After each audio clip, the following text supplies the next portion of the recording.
You know, there are American heroes who don't like this idea. Neil Armstrong, Gene Cernan have both testified against commercial spaceflight in the way that you're developing it, and I wonder what you think of that. I was very sad to see that, because those guys are, those guys are heroes of mine, so it's really tough. I wish they would come and visit and see the hardware that we're doing here. And I think that would change their mind. They inspired you to do this, didn't they? Yes. And to see them casting stones in your direction. It's difficult. Did you expect them to cheer you on? Certainly hoping they would. What are you trying to prove to them? What I'm trying to do is to make a significant difference in spaceflight and help make spaceflight accessible to almost anyone.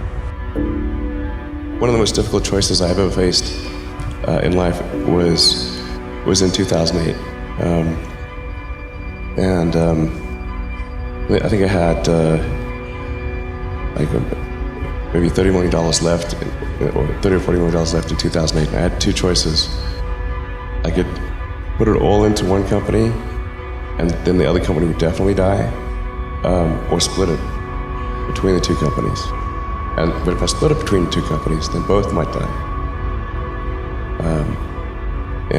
When you put your blood, sweat, and tears into creating something, or building something, it's like a child. And so it's like, which one am I going to let one starve to death? I couldn't bring myself to do it, so I split the money between the two.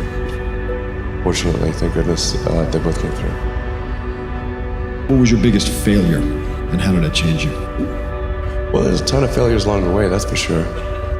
As I said, for SpaceX, the first 3 launches failed, and we actually were just barely able to scrape together enough parts and money to do the 4th launch. If that 4th launch had failed, we would have been dead. So multiple failures along the way. I tried very hard to get the right expertise in for SpaceX. I tried hard to find a great chief engineer for the rocket, but the good chief engineers wouldn't join, and the bad ones, well, there was no point in hiring them. So I ended up being chief engineer of the rocket. So if I could have found somebody better, then we would have maybe had less than 3 failures. That 3rd failure in a row, did you think, I need to pack this in? Never. Why not? I don't ever give up.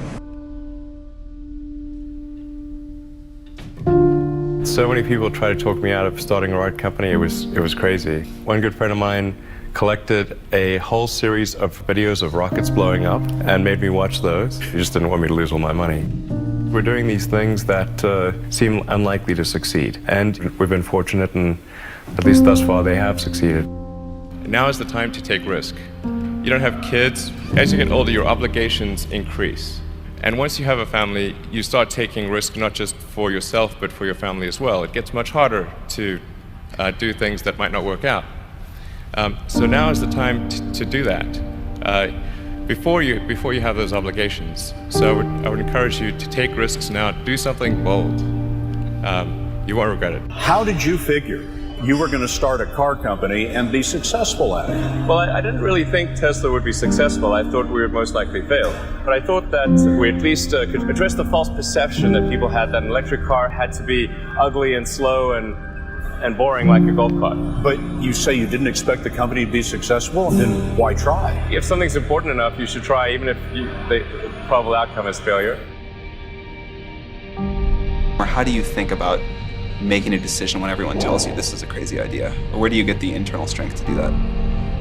Well, first of all, I'd say I actually think I feel fear quite strongly.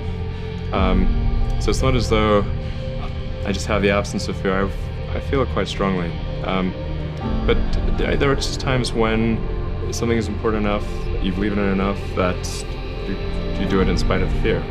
I think about what technology solution is necessary in order to achieve the particular goal, and then try to make as much progress in that direction as possible. I think being a multi-planet species and being out there among the stars is important for the long-term survival of humanity, And that's one reason. But then the part that I find personally most motivating is that it creates a sense of adventure. And it makes people excited about the future. If you consider two futures, one where we are forever confined to Earth until eventually something terrible happens, or another future where we are out there on many planets, maybe even going beyond the solar system, I think that second version is incredibly exciting and inspiring, and there need to be reasons to get up in the morning. You know, life can't just be about solving problems. Otherwise, what's the point? There's got to be things that people find inspiring and make life worth living. When my brother and I were starting our first company, instead of getting an apartment, we just rented a small office and we slept on the couch. And we showered at the YMCA, and we're so hot up we had one computer, so the website was up during the day and I was coding at night, 7 days a week, all the time.